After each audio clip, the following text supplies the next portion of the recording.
warahmatullahi wabarakatuh. Alhamdulillahilladzi ja'ala Indonesia daulatan mustaqilah fi anwa'il adatil mukhtalifah walidzalika jam'ina al-ukhuwah. Asyhadu an la ilaha illallah wahdahu la syarika lah wa asyhadu anna Muhammadan abduhu wa rasuluh la nabiyya ba'dah, amma ba'du.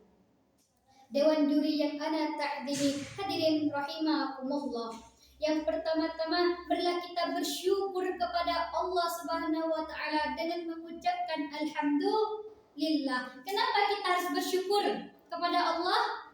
Allah Subhanahu wa taala berfirman dalam Al-Qur'an surah Ibrahim ayat 7 yang berbunyi, Bismillahirrahmanirrahim.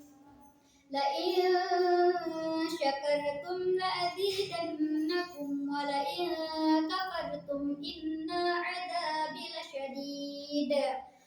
Jika kalian bersyukur kepadaku, kata Allah, maka akan kutambahkan nikmat kepada kalian. Begitu juga sebaliknya, jika kalian tidak bersyukur kepadaku, inna 'adzabi lasyadid. Sesungguhnya azabku sangatlah pedih. Yang kedua, salawat beriringan salam tak bosan-bosannya kita kirimkan ke junjungan alam. Siapakah beliau? Intannya kota Mekah, berliannya kota Madinah, putranya Abdullah, buah hati Siti Aminah, kekasih Allah, yakni Nabi besar kita, Nabi Muhammad sallallahu alaihi wasallam. Dengan lafaz Allahumma salli ala Sayyidina Muhammad wa ala ali Sayyidina Muhammad. Semoga kita mendapatkan syafaat beliau di hari kiamat kelak. Amin amin ya rabbal alamin. Pada kesempatan yang baik ini, izinkanlah saya menyampaikan tausiah saya yang bertema peran generasi muda dalam merawat budaya dan keimanan. Hadirin rahimakumullah. Mengapa saya mengangkat judul ini? Karena di era digital ini, di era globalisasi dan digitalisasi, begitu banyak arus budaya luar yang masuk ke negara kita. Tidak sedikit dari pemuda zaman sekarang yang banyak mengikuti budaya luar daripada budaya kita sendiri. Tidak banyak dari pemuda sekarang yang lebih menghafal tokoh-tokoh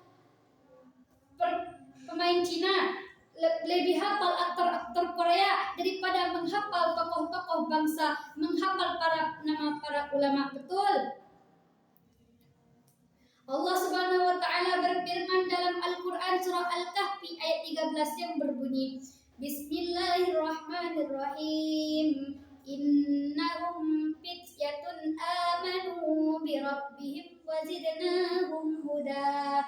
Yang artinya sesungguhnya mereka adalah pemuda-pemuda yang beriman kepada Tuhan mereka, dan mereka adalah pemuda yang mendapatkan petunjuk.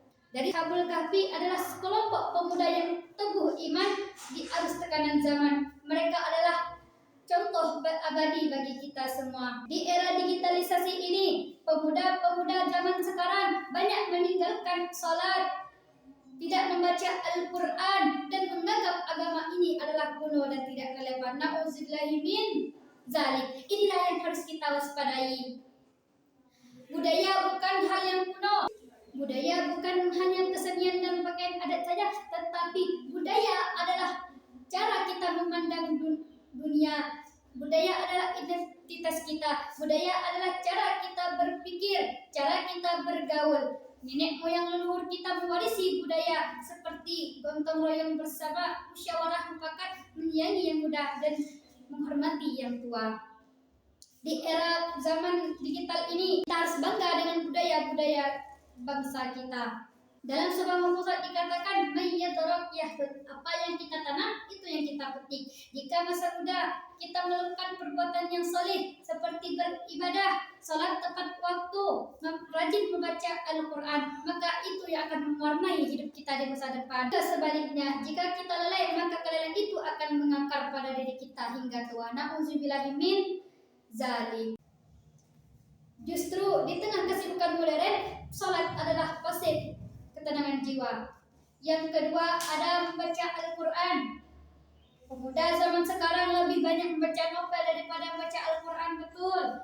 Dalam sehari dia sanggup menamatkan 5 novel dibandingkan membaca 1 ayat Al-Quran. Na'udzubillahi min zalik. Untuk itu, marilah kita memperbanyak membaca Al-Quran.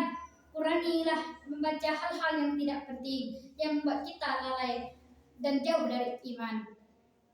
Yang ketiga ada, bergaulah dengan orang-orang yang baik. Jika kita bergaul dengan orang yang rajin ke masjid, bergaul dengan orang yang baca Al-Quran, maka kita ikut dengan kebiasaannya. Begitu juga sebaliknya, jika kita bergaul dengan orang yang rajin narkoba, tidak pernah sholat dan tidak pernah baca Al-Quran, maka kita akan ikut kebiasaan buruk mereka. Nah, hanya inilah yang dapat saya sampaikan. Kurang dan salah saya mohon maaf. Saya tutup dengan wabillahi taufiq wal hidayah. Wassalamualaikum warahmatullahi wabarakatuh.